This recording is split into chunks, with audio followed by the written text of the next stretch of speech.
In the windy Midwest, when dust You would not believe the dust. Unbelievable. becomes a devil, who will dance? Go! Go! That means go! If we're gonna dance with the devil, we gotta get to the party. This year, it's an A-team with a mission It's time now to get in there and find out what's going on. to better predict twisters. They'll attempt to take science to extraordinary lengths, into a tornado. Getting electronic eyes and ears on the inside may be the hardest thing. And in this real-life twister game, This car was brand new. a devilish turn can leave you praying for enough speed Oh my God. to run like hell. I have a large tornado. It's a quarter mile off my bumper and it's about a half mile wide.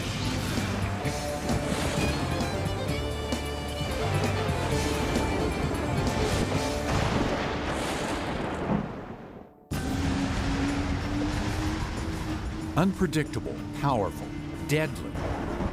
Tornadoes are the wildcat of weather, a twisting, turning phenomenon so ferocious that science only knows it from the outside. But now there's a brave new mission to get instruments and video cameras on the inside. The recording devices developed for the job are called turtles. The outer shells are built to survive the worst weather conditions on the planet. The video and measurements the turtles record may unlock secrets that will help scientists predict the strength and duration of tornadoes. Better forecasting means more accurate warnings. That can save lives. Building turtles is one thing, but getting them into a tornado is another. For the best chance, the National Severe Storm Laboratory has assembled the A-team of storm chasers. Al Patrica, otherwise known as Al NATO. He's FC, the field coordinator. When there's action, Al's the boss. We don't have a good understanding about tornadoes. They're atmospheric accidents. Dr. Eric Rasmussen, the brains behind the mission, started chasing storms as soon as he got his driver's license. Now, he'll guide the team from his home weather station. One of the essential things for our success is to have someone who's watching the radar, watching the satellite hour by hour. Tim Samaras, specialist in designing and engineering the turtles. Tim's plan is as simple as it is dangerous. Drive as close to an oncoming tornado as possible and place turtles in front of it. Is you have to drive into the path of the tornado. You have to wait there for a period of time so that you know you're right on the money.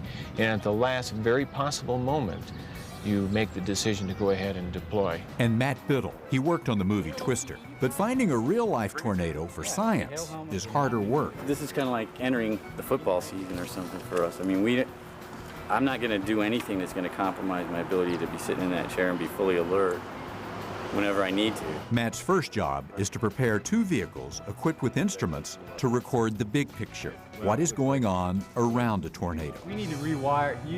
This is broken. He's just started when project coordinator Anton Simon comes in with news of a promising storm.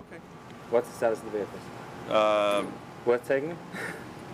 That has no radio as of right now. If he gets that going, then It does? It's fixed? With only 4 weeks to achieve their goal, they waste no time. Day one, and already Al and the team are off chasing their first storm. East from base camp in Boulder, Colorado, lies Tornado Alley. Here about 500 tornadoes are recorded every year. It's a whopping 10-state playing field. But today it's a home game, only 200 miles away near Lamar.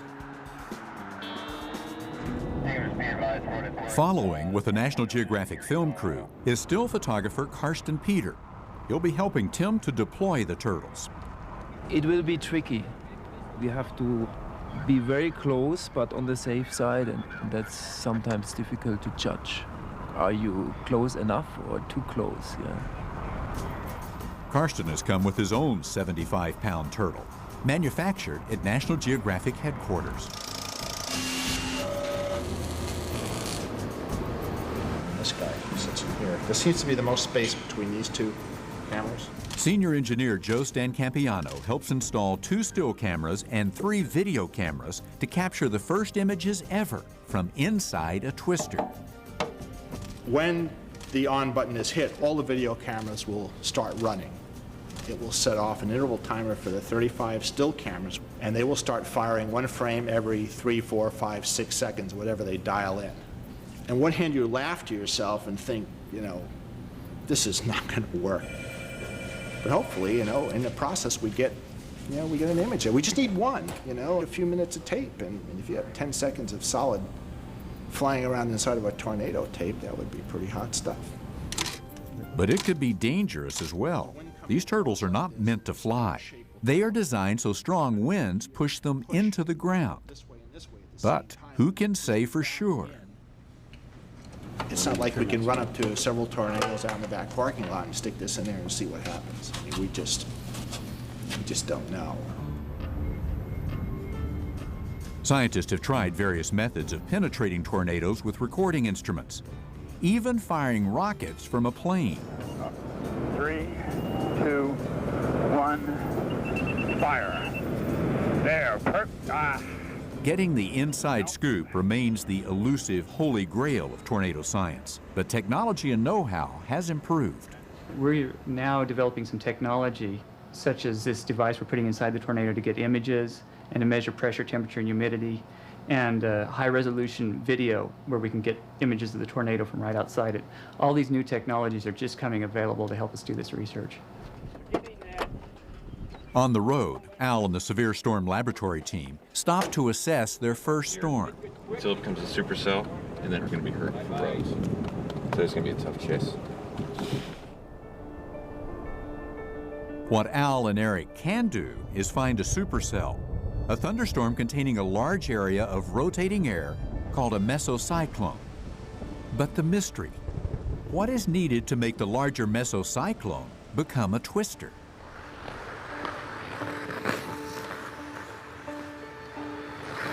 Consider, if you will, an ice skater. The flowing ribbons she holds are the wind moving in a tightening circle. As her arms are pulled in, she begins to spin faster and faster. Soon she's a tornado, her skates chipping the ice. But in nature, what force is in the winds like the ice skater's arms? If we knew this, it would go a long way to helping predict twisters. Important clues may lie in the core of the tornado, a place of great scientific speculation.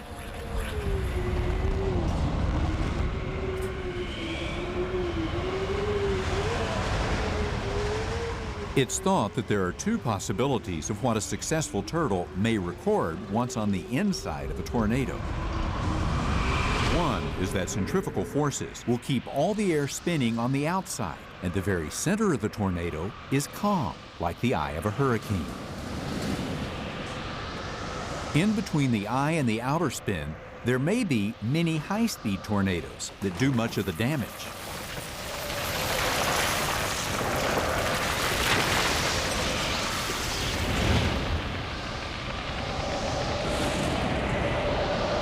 In the second scenario, a combination of spin, friction, and heat actually allows air to penetrate to near the center, where it erupts upward in a jet-like flow, taking wreckage with it and creating a fountain of debris.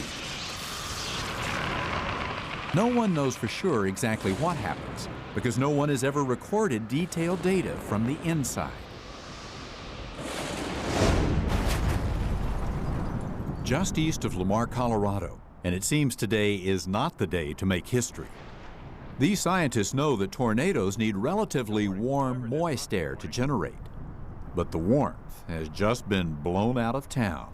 Well, today obviously was, in some ways, worked out really well, but our storm has fallen apart. The cold front that is screaming out of the north is starting to come into play and affect the overall environment. So the dynamics have changed somewhat. This is done, and now we're getting set up to be caught by this 80 to 90 mile an hour surging cold front. The drive home is long, cold, and wet. And the bad news doesn't end there.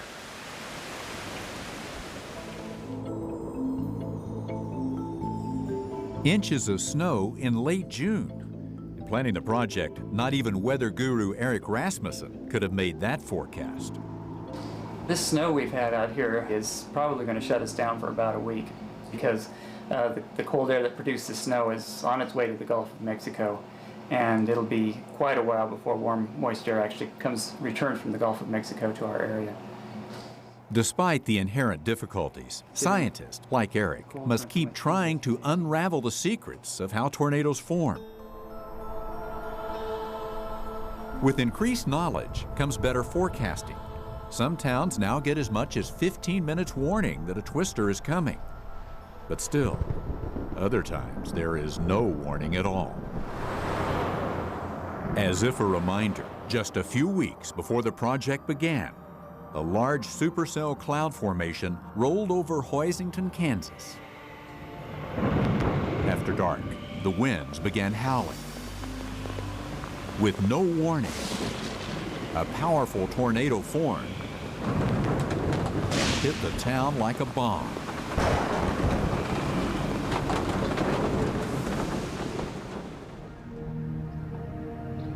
By morning, one man was dead. Hundreds of others were homeless. Oliva Gatlin took this video. Her parents had one of only 2 salvageable houses left on their block. Good thing we didn't go out by the garage and look that way, because we probably wouldn't have made it back to the basement. That's how fast it came. And in 10 seconds it was demolished. The roof is missing over this part of the house.